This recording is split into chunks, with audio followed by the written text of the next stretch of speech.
একটা ফ্যাসিস্ট সরকার পরিবর্তন হয়েছে, একটা সফট একটা কোমল সরকার ক্ষমতায় এসেছে।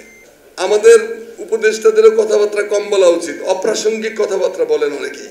আমাদের ইলিশ কিন্তু চলে গেল, ৩,৫০০ টন ইলিশ এখন দিদিদের দেশে চলে যাক, ইলিশ দেখ, সম্পর্কটা ভালো হলে ইলিশ যাওয়ার পরপরেই ভারতের স্বরাষ্ট্রমন্ত্রী অমিত শাহ কালকে বলেছেন যে বাংলাদেশিদের পেলে গাছের উল্টো করে ঝুলানো হবে।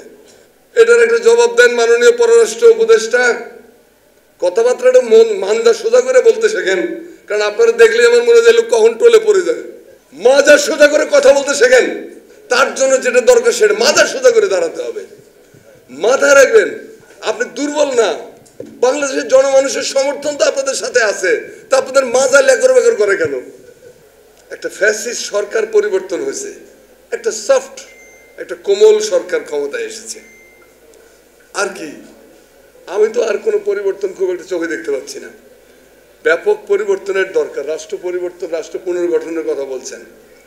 আমার মনে হয় যে সবাইকে নিয়ে কথাবার্তা বলা দরকার। আমি প্রধান আমাদের পরম শ্রদ্ধেয় মানুষ চিফ অ্যাডভাইজারকে বলবো যে স্যার, দয়া করে রাজনীতিবিদদের সঙ্গে মাসে অন্তত একবার বসেন, বিশেষজ্ঞদের সাথে মাসে একবার বসেন, এবং আমাদের ছাত্র নেতাদের সঙ্গে মাসে একবার বসেন।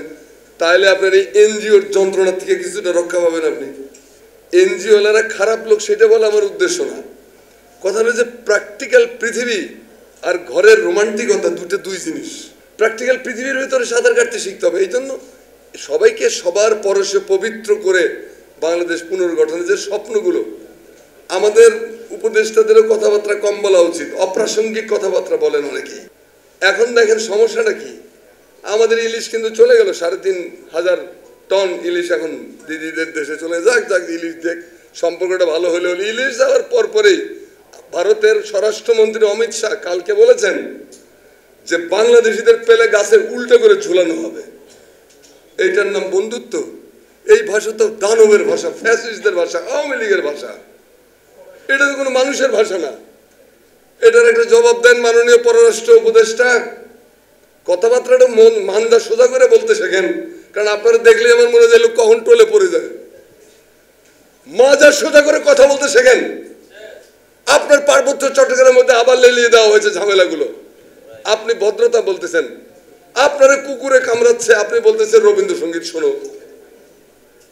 আপনারা কুত্তায় সাপে কামড়াচ্ছে, আপনি সংবিধানের আলতু ফালতু ধারা দেখাচ্ছেন। কুকুরের সাপ কি সংবিধান বোঝে? তার জন্য যেটা দরকার সেটা মাথা সোজা করে দাঁড়াতে হবে। মাথায় রাখবেন, আপনি দুর্বল না, বাংলাদেশের জনমানুষের সমর্থন তো আপনাদের সাথে আছে, তা আপনাদের মাজা লেকর বেকর করে কেন? লেকর বেকর মাজা দিয়ে যুদ্ধ করবেন? আরে ভাই সরেন না। আমার কিন্তু তাদের প্রতি কোনো অশ্রদ্ধা নাই। আমি বলছি কথাবার্তা স্পষ্ট করে বলা শেখেন। এটা পরিষ্কার সূর্য লোক, এখন স্পষ্ট করে কথা বলতে হবে। আপনার পানির ব্যাপারে সমস্যার সমাধান করতে হবে, ভদ্রতা দেখানোর জায়গা নাই।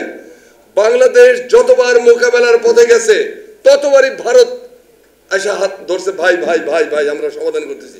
পানি দেয় না ফারাক্কা দিয়া আটকায়। মৌলানা ভাসানীর ফারাক্কা লং মার্চ, তারপরে পৃথিবীর ইতিহাসে সেই একবারই ভারত জাতিসংঘের থেকে যে ক্ষমা টমা চেয়ে পানি চুক্তি করেছিল। তারপর থেকে তো তোষামদের লাইন এসে বললো, আব্বা আম্মা দিদি দাদা পা ধরে ধরে বাংলাদেশের শাসন ক্ষমতায় গেছে। সেনা প্রধান হয়েছে, ওটার নাম কি ছিল, মঈনুদ্দিন ফখরুদ্দিন না মঈনুদ্দিন।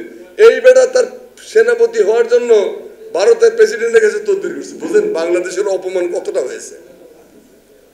তো আমার দেশের লোকদেরকে আপনি লটকাবেন গাছে, তা আপনার যে ২৬ লক্ষ লোক এখানে অবৈধভাবে কাজ করতেছে তাদের ব্যাপারে আপনার সিদ্ধান্ত কি মাননীয় সরকার? আপনার সিদ্ধান্ত জানান, আমরা অপেক্ষা করছি।